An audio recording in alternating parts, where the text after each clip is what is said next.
اعوذ باللہ من الشیطان الرجیم، بسم اللہ الرحمن الرحیم۔ سورہ بقرہ سبق نمبر 93 کا ترجمہ اور تفسیر بیان کیا جائے گا۔ شروع اللہ کے نام سے جو بڑا مہربان نہایت رحم والا ہے۔ وَلَا تَأْكُلُوا أَمْوَالَكُمْ بَيْنَكُمْ بِالْبَاطِلِ وَتُدْلُوا بِهَا إِلَى الْحُكَّامِ لِتَأْكُلُوا فَرِيقًا مِّنْ أَمْوَالِ النَّاسِ بِالْإِثْمِ وَأَنْتُمْ تَعْلَمُونَ، اور ایک دوسرے کا مال ناحق نہ کھایا کرو، نہ حاکموں کو رشوت پہنچا کر کسی کا کچھ مال ظلم و ستم سے اپنا لیا کرو، حالانکہ تم جانتے ہو۔ یسألونک عن الأہلہ قل ہی مواقیت للناس والحج وليس البر بأن تأتوا البیوت من ظہورها ولكن البر من اتقى وأتوا البیوت من ابوابها واتقوا اللہ لعلکم تفلحون۔ لوگ آپ سے چاند کے بارے میں سوال کرتے ہیں، آپ کہہ دیجئے کہ یہ لوگوں کی عبادت کے وقتوں اور حج کے موسم کے لیے ہے،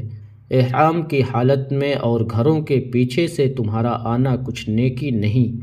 بلکہ نیکی والا وہ ہے جو متقی ہو، اور گھروں میں تو دروازوں میں سے آیا کرو اور اللہ سے ڈرتے رہو تاکہ تم کامیاب ہو جاؤ۔ حضرت ابن عباس رضی اللہ تعالیٰ عنہ فرماتے ہیں، یہ آیت اس شخص کے بارے میں ہے جس کسی اور کا مال چاہے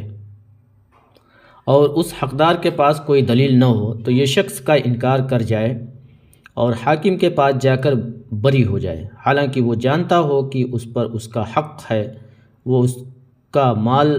مار رہا ہے اور حرام کھا رہا ہے اور اپنے تئیں گناہ گاروں میں شامل ہو رہا ہے۔ حضرت مجاہد، سعید بن جبیر، اکرمہ، مجاہد، حسن، قتادہ، سدی، مقاتل بن حیان، عبد الرحمن بن زید، اسلم بھی یہی فرماتے ہیں کہ باوجود اس علم کے کہ تو ظالم ہے، جھگڑا نہ کر۔ بخاری و مسلم میں حضرت ام سلمہ رضی اللہ تعالیٰ عنہ سے مروی ہے کہ رسول صلی اللہ علیہ وسلم نے فرمایا، میں انسان ہوں، میرے پاس لوگ جھگڑا لے کر آتے ہیں، شاید ایک دوسرے سے زیادہ حجت باز ہو، اور میں اس کی چکنی چپڑی تقریر سن کر اس کے حق میں فیصلہ کر دوں، حالانکہ در حقیقت میرا فیصلہ واقعہ کے خلاف ہو، تو سمجھ لو کہ جس کے حق میں اس طرح کے فیصلے سے کسی مسلمان کے حق کو میں دلوا دوں، وہ آگ کا ایک ٹکڑا ہے،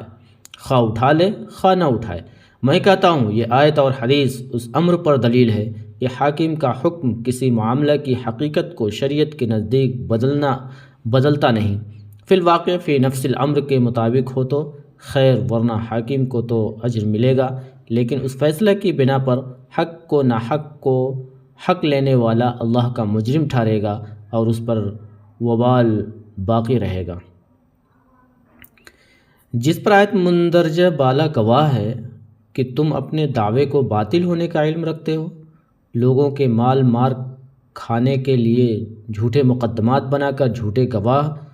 گزار کر ناجائز طریقوں سے حکام کو غلطی کھلا کر اپنے دعووں کو ثابت نہ کیا کرو۔ حضرت قتادہ رحمۃ اللہ علیہ فرماتے ہیں، لوگوں سمجھ لو کہ قاضی کا فیصلہ تیرے لیے حرام کو حلال نہیں کر سکتا اور نہ باطل کو حق کر سکتا ہے۔ قاضی تو اپنی عقل سمجھ سے گواہوں کی گواہی کے مطابق ظاہری حالات کو دیکھتے ہوئے فیصلہ صادر کر دیتا ہے، اور وہ بھی آخر انسان ممکن ہے خطا کرے اور ممکن ہے خطا سے بچ جائے، تو جان لو کہ اگر فیصلہ قاضی کا واقعہ کے خلاف ہو تو تم صرف قاضی کا فیصلہ اسے جائز مال نہ سمجھ لو، یہ جھگڑا باقی ہی ہے یہاں تک کہ قیامت کے دن اللہ تعالیٰ دونوں جمع کرے گا دونوں کو، اور باطل والوں پر حق والوں کو غلبہ دے کر ان کا حق ان سے دلوائے، اور دنیا میں جو فیصلہ ہوا تھا اس کے خلاف فیصلہ صادر فرما کر اس کی نیکیوں میں اسے بدلہ دلوائے۔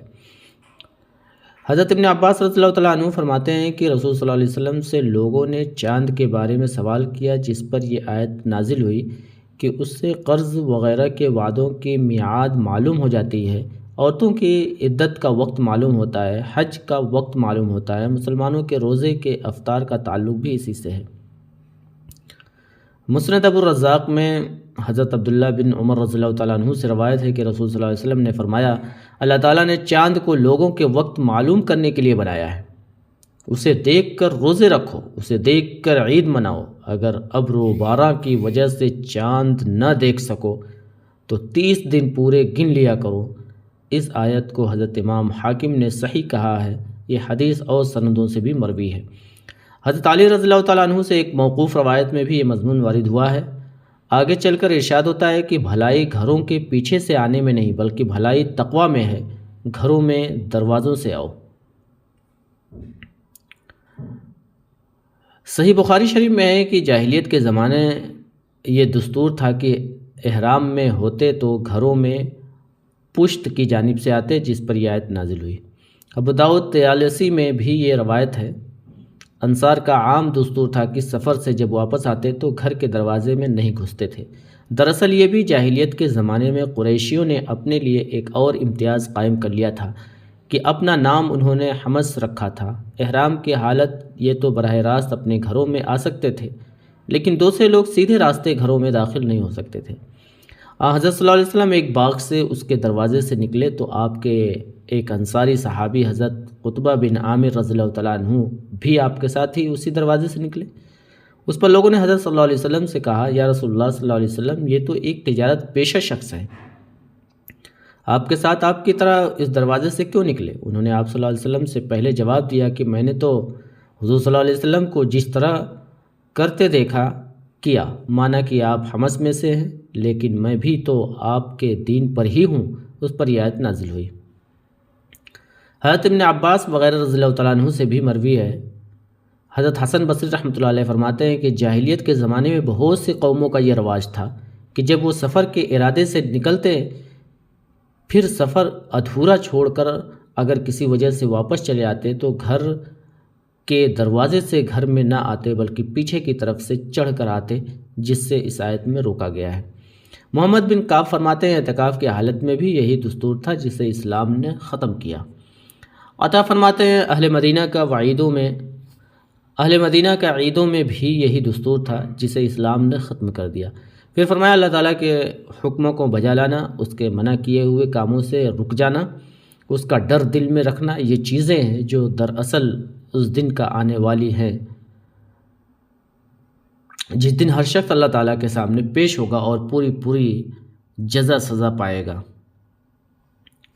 وَقَاتِلُوا فِي سَبِيلِ اللَّهِ الَّذِينَ يُقَاتِلُونَكُمْ وَلَا تَعْتَدُوا إِنَّ اللَّهَ لَا يُحِبُّ الْمُعْتَدِينَ، اور جو لوگ تم سے لڑتے ہیں تم بھی خدا کی راہ میں ان سے لڑو، مگر زیادتی نہ کرنا کہ خدا زیادتی کرنے والوں کو درست نہیں رکھتا۔ وَاقْتُلُوهُمْ حَيْثُ ثَقِفْتُمُوهُمْ وَأَخْرِجُوهُمْ مِنْ حَيْثُ أَخْرَجُوكُمْ وَالْفِتْنَةُ أَشَدُّ مِنَ الْقَتْلِ وَلَا تُقَاتِلُوهُمْ عِنْدَ الْمَسْجِدِ الْحَرَامِ حَتَّى يُقَاتِلُوكُمْ فِيهِ فَإِنْ قَاتَلُوكُمْ فَاقْتُلُوهُمْ كَذَلِكَ جَزَاءُ الْكَافِرِينَ، اور ان کو جہاں پاؤ قتل کر دو، اور جہاں سے انہوں نے تم کو نکالا ہے یعنی مکے سے، وہاں سے تم بھی ان کو نکال دو، اور دین سے گمراہ کرنے کا فساد قتل و خون ریزی سے کہیں بڑھ کر ہے، اور جب تک وہ تم سے مسجد محترم یعنی خانہ کعبہ کے پاس نہ لڑے تم بھی وہاں ان سے نہ لڑنا۔ ہاں اگر وہ تم سے لڑے تو تم ان کو قتل کر ڈالو، کافروں کی یہی سزا ہے۔ فَإِنِ انتَهُوا فَإِنَّ اللَّهَ غَفُورٌ رَحِيمٌ، اور اگر وہ باز آ جائیں تو خدا بخشنے والا ہے اور رحم کرنے والا ہے۔ وَقَاتِلُوهُمْ حَتَّى لَا تَكُونَ فِتْنَةٌ وَيَكُونَ الدِّينُ لِلَّهِ فَإِنِ انتَهُوا فَلَا عُدْوَانَ إِلَّا عَلَى الظَّالِمِينَ، اور ان سے اس وقت تک لڑتے رہنا کہ فساد نابود ہو جائے اور ملک میں خدا ہی کا دین ہو جائے، اور اگر وہ فساد سے باز آ جائے تو ظالموں کے سوا کسی پر زیادتی نہیں کرنی چاہیے۔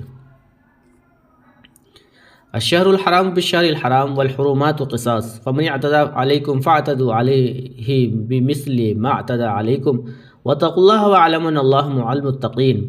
ادب کا مہینہ ادب کے مہینے کے مقابل ہے، اور ادب کے چیزیں ایک دوسرے کا بدلہ ہے، پس اگر کوئی تم پر زیادتی کرے تو جیسی زیادتی وہ تم پر کرے ویسی ہی تم اس پر کرو، اور خدا سے ڈرتے رہو اور جان رکھو کہ خدا ڈرنے والوں کے ساتھ ہے۔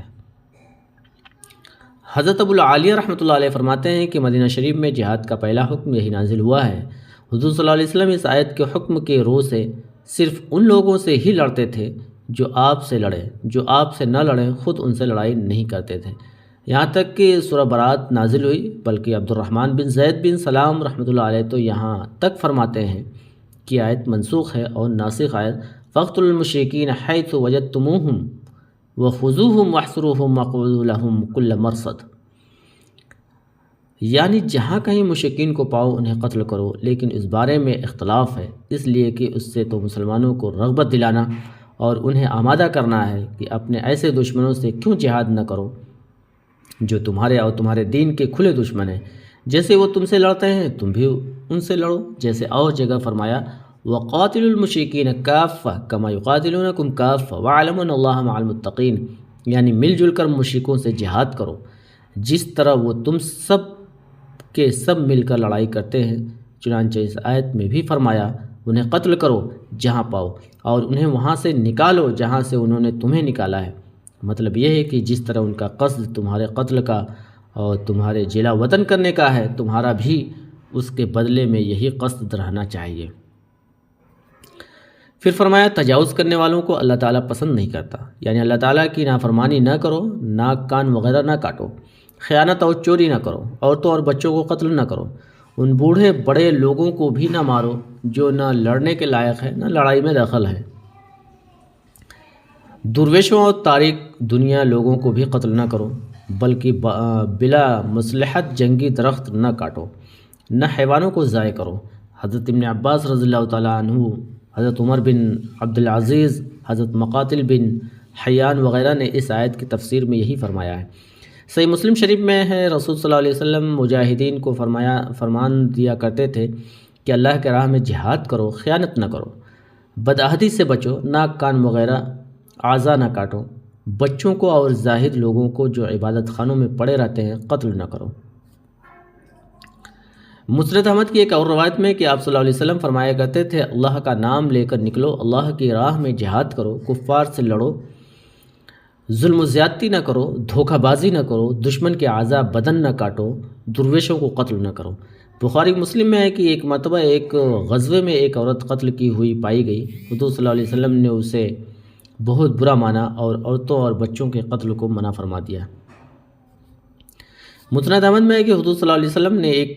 1 3 5 7 9 11 مثالیں دی، ایک تو ظاہر کر دی باقی چھوڑ دی۔ فرمایا کہ کچھ لوگ کمزور اور مسکین تھے کہ ان پر زور آور مالدار دشمن چڑھایا، اللہ تعالیٰ نے ضعیفوں کی مدد کی اور ان طاقتوروں پر انہیں غالب کر دیا۔ اب ان لوگوں نے ان پر ظلم و زیادتی شروع کر دی جس کے باعث اللہ تعالیٰ نے ان ضعیفوں کی مدد کی اور ان طاقتوروں پر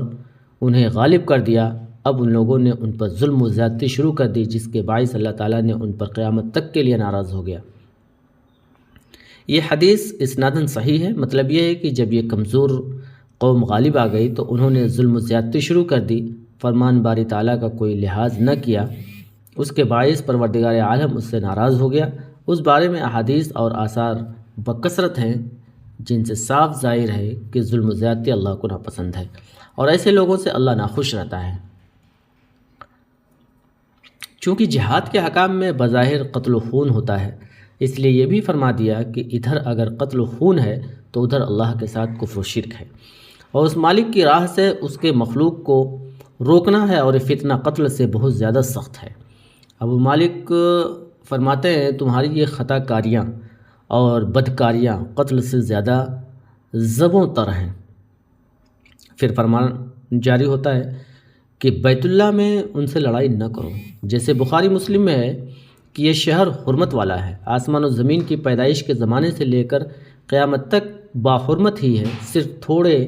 سے وقت کے لیے اللہ تعالیٰ نے میرے لیے اسے حلال کر دیا تھا،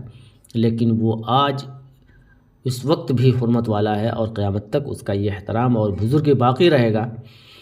اس کے درخت نہ کاٹے جائیں اور اس کے کانٹے نہ اکھیڑے جائیں۔ اگر کوئی شخص اس میں لڑائی کو جائز کہے اور میری جنگ کو دلیل میں لائے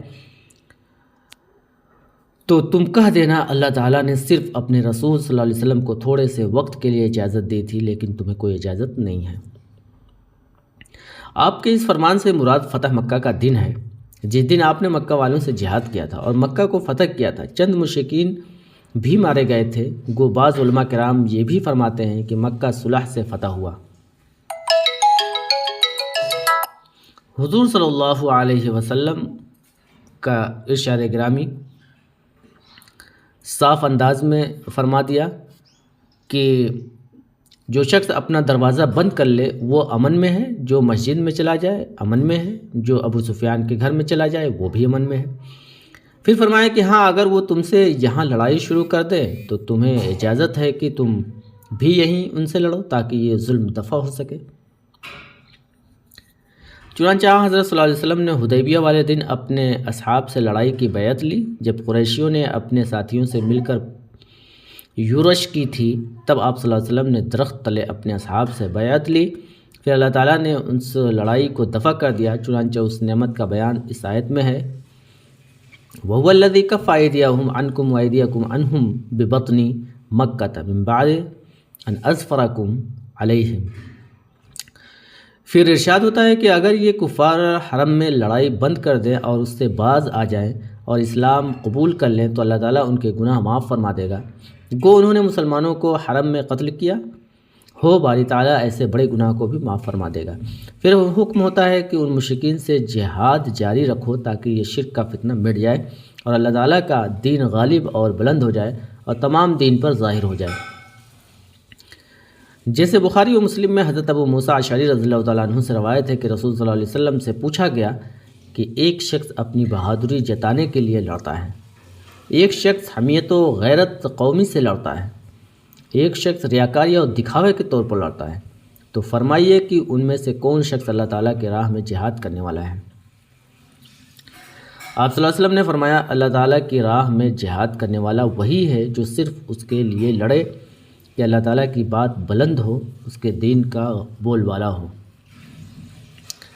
بخاری مسلم کی ایک اور حدیث میں ہے کہ مجھے حکم دیا گیا کہ میں لوگوں سے جہاد کرتا رہوں یہاں تک کہ وہ لا الہ الا اللہ کہیں، ان کی جان و مال کا تحفظ میرے ذمے ہوگا، مگر اسلامی احکام اور ان کی باطنی حساب اللہ تعالیٰ کے ذمے ہے۔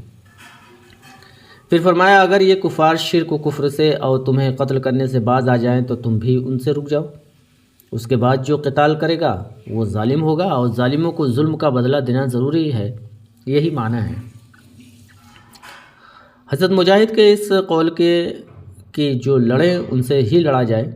یا مطلب یہ ہے کہ اگر وہ ان حرکات سے رک جائیں تو وہ ظلم یعنی شرک سے ہٹ گئے، پھر کوئی وجہ نہیں کہ ان سے جنگ و جدال ہو۔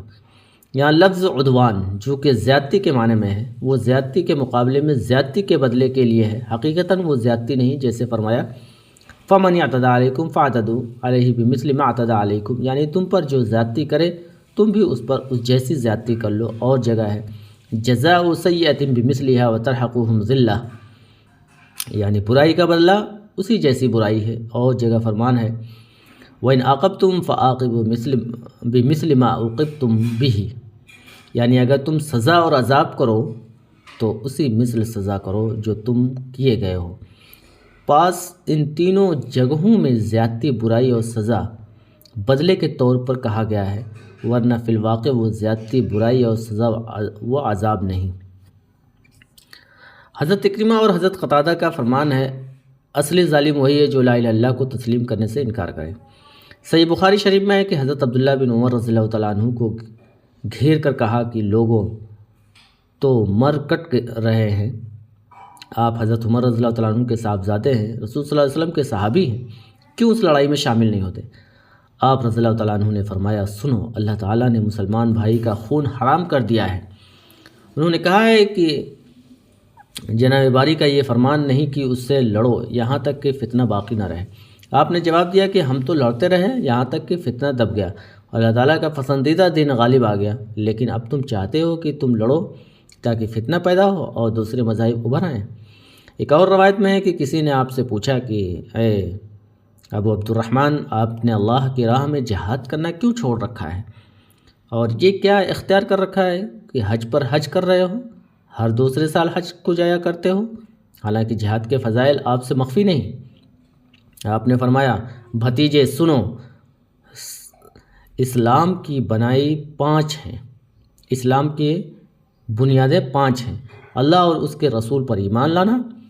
5 وقتوں کی نماز ادا کرنا، رمضان کے روزے رکھنا، زکوٰۃ دینا، بیت اللہ شریف کا حج کرنا۔ اس نے کہا، کیا قرآن پاک کا یہ حکم آپ نے نہیں سنا کہ ایمان والوں کے 2 جماعتیں اگر آپس میں جھگڑیں تو تم ان میں صلح کرا دو، اگر پھر بھی ایک گروہ دوسرے پر بغاوت کرے تو باغی گروہ سے لڑو یہاں تک کہ وہ پھر سے اللہ کا فرما بردار بن جائے۔ اور جگہ ارشاد ہے، ان سے لڑو تاکہ تاوقتیہ کے فتنہ مٹ جائے۔ آپ نے فرمایا، ہم نے حضور صلی اللہ علیہ وسلم کے زمانے میں اس کی تعمیل کر لی جبکہ اسلام کمزور تھا اور مسلمان تھوڑے تھے، جو اسلام قبول کرتا تھا اس پر فتنہ آ پڑتا تھا، یا تو قتل کر دیا جاتا تھا یا سخت عذاب میں پھنس جاتا تھا، یہاں تک کہ یہ پاک دین پھیل گیا اور اس کے حلقے بگوش بکثرت ہو گئے اور فتنہ برباد ہو گیا۔ اس نے کہا اچھا تو پھر فرمائیے کہ حضرت علی اور حضرت عثمان رضی اللہ عنہما کے بارے میں آپ کا کیا خیال ہے؟ فرمایا عثمان رضی اللہ تعالیٰ عنہ کو تو اللہ تعالیٰ نے معاف فرما دیا، گو تم اس معافی سے برا مناؤ، اور علی تو رسول صلی اللہ علیہ وسلم کے چچا زاد بھائی اور آپ کے داماد تھے، اور یہ دیکھو ان کا مکان یہ رہا جو تمہاری آنکھوں کے سامنے ہے۔